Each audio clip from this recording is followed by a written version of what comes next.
Olá, a partir de agora você é nosso convidado a acompanhar uma conversa com o presidente do Senado Federal, o senador Eunício Oliveira.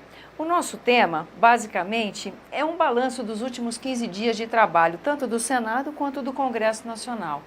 Depois do impacto da liberação da delação premiada da JBS, uma pergunta foi recorrente no plenário da Casa. Diante de uma crise tão grave, um momento tão delicado, qual o papel do Congresso Nacional? Acho que nesses 15 dias, né, presidente, grata pela sua presença aqui, eu arrisco a dizer que esses 15 dias foram emblemáticos para explicar qual é o papel do Congresso Nacional, do Senado Federal, em momentos como os que a gente já tem atravessado, né? Bom, Tânia, primeiro, eu tenho participado de conversas aqui nos nossos encontros. E eu, desde a primeira vez, sempre disse que a posição do senador Eunício Oliveira é a posição da presidência do Senado e do Congresso Nacional. Aqui eu digo e repito, não sou o líder do governo. Quando eu sento na cadeira de presidente, ou seja, do Senado ou do Congresso Nacional, eu respeito o mandato de cada deputado, de cada senador, se for o caso do Congresso Nacional, na reunião do Congresso. Aqui no dia a dia, para mim, tanto faz ser de um partido A, que tem apenas um senador, ou do partido B, que tenha 15, 20 senadores, eu trato todos dentro daquilo que me determina o regimento. Tenho procurado dizer que eu não sou líder do governo, nós não fazemos aqui pauta do governo. Quando o governo tiver interesse, ele vem sensibilizar a base, ele vem conversar com a oposição sobre as matérias que sejam de interesse do governo, porque a minha pauta aqui é a pauta de interesse do Brasil. Se os interesses do governo coincidem com os interesses do Brasil, é ótimo, ótimo. Se não coincidem, vota-se e quem for vencedor leva, quem for perdedor recebe a derrota. Então, a regra do jogo democrático eu tenho procurado cumprir aqui na casa. E como você disse, sem assim demérito a ninguém nem a nada, nós fizemos aqui, nesses 15 dias, talvez as pautas mais importantes, votamos matérias extremamente importantes. Cheguei a conversar com o presidente da República para comunicá-lo que a nossa posição congressual era pela reversão do veto na questão do ISS para os municípios brasileiros. Eu tinha ido a uma reunião dos prefeitos de todo o Brasil e tinha feito o compromisso de pautar.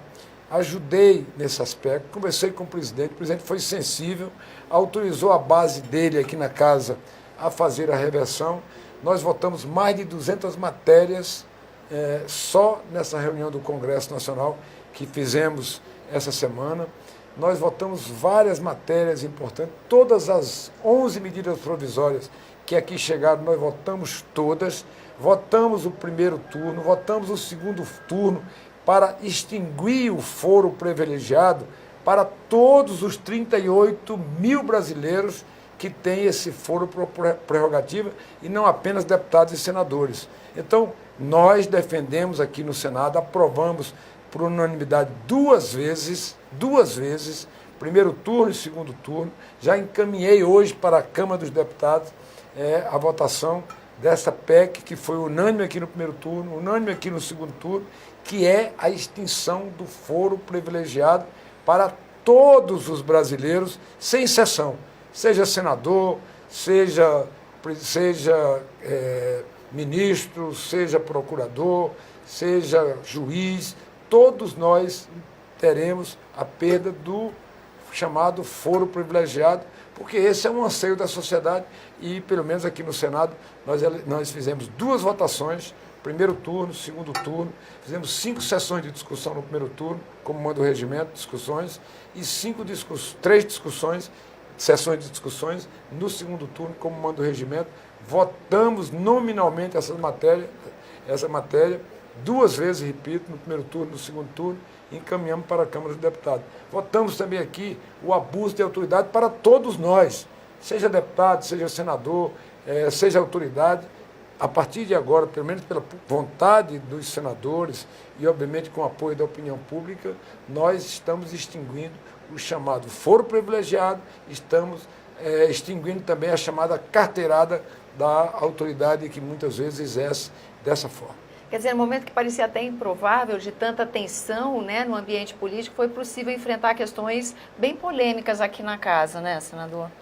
Por quê? Porque é o que eu estou dizendo, né? Esse presidente não faz distinção entre o partido A e o partido B. Quando eu sento naquela cadeira ali de presidente do Senado, eu sou o presidente dos 80 outros senadores e tenho a obrigação de tratá-los e respeitar os mandatos de cada, tratá-los com respeito e respeitar o mandato de cada um deles ou delas.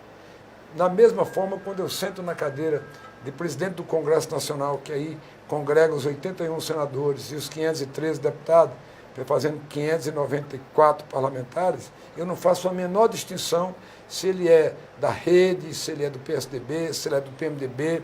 Aqui não senta na cadeira um membro filiado há 44 anos ao mesmo partido político. Lá não senta um membro do partido que é filiado há 44 anos ao mesmo partido político para dirigir uma reunião partidária. Senta ali o presidente do Senado, que dirige a todos, ou o presidente do Congresso Nacional, que dirige a todos, e trata-os da mesma maneira para com todos os parlamentares. Presidente, foi aprovado também em primeiro turno uma proposta de emenda à Constituição de sua autoria que impossibilita a extinção de tribunais de contas. Qual foi a inspiração dessa matéria? Nós estamos vivendo um momento muito dramático no Brasil, onde a sociedade inteira cobra com muita veemência a transparência da aplicação dos recursos públicos. A PEC não cria nenhum novo tribunal, nenhum, mas desautoriza para a governadores ou aqueles que não queiram ser fiscalizados, como aconteceu agora no meu estado, lá no Ceará, a esses que não querem ser fiscalizados, a esses que querem gerir recursos públicos grandiosos, mas não querem ser fiscalizados. Foi nesse sentido que nós aprovamos aqui a PEC, para que tribunais de contas não sejam extintos por vontade apenas de um governante que não quer ser fiscalizado. Senador, a perspectiva da semana que vem, alguma matéria referente ao Plano Safra da Agricultura Familiar? Porque o senhor teve no lançamento desse plano, recebeu até um pedido do presidente para que ajude no que for possível a agilização dessa matéria, né? Por coincidência, nós ontem aprovamos aqui com muita dificuldade, quase 30 oradores, mas nós aprovamos aqui para que cada pobre desse Brasil, cada assentado desse país, que não tem o documento do seu pedaço de terra, mas está nele há tantos anos, que não pode pagar, inclusive, fazer um inventário, pagar uma escritura, ele possa ter o seu título de regularização ali. Além do mais, nós vamos com urgência aprovar essa outra matéria, que é uma matéria extremamente importante, que beneficia os pobres, que beneficia agricultores pequenos e não os tubarões do Brasil. É uma medida extremamente importante, porque ela vai beneficiar pequenos agricultores com empréstimos de 2% a 2,5% ao ano, para pequenos e para microagricultores, que botam 30% de tudo que é produzido no Brasil, tudo que é consumido nas mesas do Brasil, e que 30% vem da agricultura familiar. Então, nós temos que preservar isso, nós temos que cuidar disso. Nós temos um problema sério de seca no Nordeste, nós temos que resolver a questão da transposição. Eu consegui com o presidente os 516 milhões de reais para que a gente faça o último trecho da transposição das águas de São Francisco. E, por incrível que pareça, uma empresa cearense, o nosso estado, que será o mais beneficiado nesse momento, ou será o único beneficiado por esse trecho que vem da transposição, para que a água corra no Jaguaribe, corra no Salgado e desague ali no Castanhão, para que a gente acabe de vez com essa angústia da segurança hídrica. Uma empresa do Ceará, lamentavelmente, entra com recursos e mais recursos. Isso já vem valendo quase 3 meses, quando a ordem de serviço está pronta, quando o dinheiro está depositado, para que até dezembro, janeiro, quer dizer, era para ser dezembro, agora já está passando para fevereiro, e a gente espera sensibilizar essa empresa para que ela desista desses recursos, para que a gente possa dar ordem de serviço. Ou então, que o desembargador que deu essa liminar reveja essa posição, porque ela está prejudicando a milhões, né, milhões de cearenses, brasileiros cearenses, nessa questão de abastecimento de água e de sobrevivência num Ceará tão sofrido, no Nordeste, que já pagou tantas contas para esse Brasil com o seu próprio sofrimento. Portanto, não é razoável que uma empresa do próprio Estado atrapalhe o Estado porque beneficia um outro grupo político do ponto de vista econômico do faturamento dessa empresa. Eu acho que nessa questão dos interesses do Estado, eu tenho dito aqui, tanto faz o governador ser da oposição, o prefeito ser da oposição, todas as vezes que me procuram e que eu possa levar recursos para o Estado do Ceará, eu estou de prontidão na porta do presidente, na porta dos ministros, para que esses recursos possam ser liberados. Então, eu estou aqui cumprindo um papel que me foi delegado. Eu tenho o privilégio de ter sido até hoje o ser humano mais votado da história política do Estado do Ceará para o cargo de senador da República. Eu tenho que honrar esse mandato com o povo cearense. Eu tenho que honrar esse mandato com o povo brasileiro. Eu tenho que honrar esse mandato com os meus pares, que com quase 90% dos votos me escolheram aqui para presidir o Senado e o Congresso Nacional. Então eu estou cumprindo o meu papel, que me foi delegado pelos eleitores do Ceará, que me foi delegado pelos senadores da República, para que eu possa cumprir com dedicação, respeitando a nossa Carta Magna, que ninguém quer mais respeitar a Constituição do Brasil. Nós não precisamos fazer uma nova Constituição, nós temos que respeitar a Constituição que nós temos hoje no Brasil.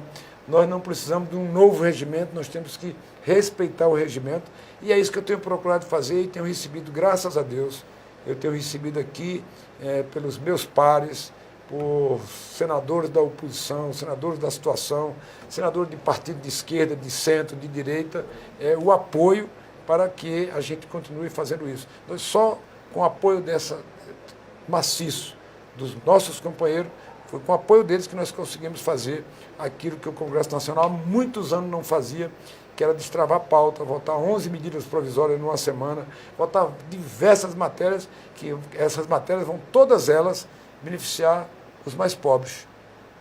São matérias voltadas para os interesses dos mais pobres, são matérias voltadas para os interesses dos municípios brasileiros. 5.400 municípios vão ser beneficiados com essa questão do ISS, graças a uma negociação feita por esse presidente com o presidente da República e com a sua base. Então, a democracia, muitas vezes tem algumas exaltações, mas ela é bonita, ela é maravilhosa, porque é na divergência que a gente encontra exatamente a busca da convergência, é o que eu tenho procurado fazer nessa casa.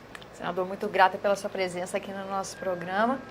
Eu agradeço também a você que nos acompanha, lembrando que esse é o programa Argumento e que você é nosso convidado a fazer sugestões e críticas ao trabalho da TV Senado pelo 0800 61 2211, que é uma ligação gratuita. Eu lembro você que é possível rever esse e outros dos nossos programas usando o endereço eletrônico senado.leg.br/TV. Até a próxima.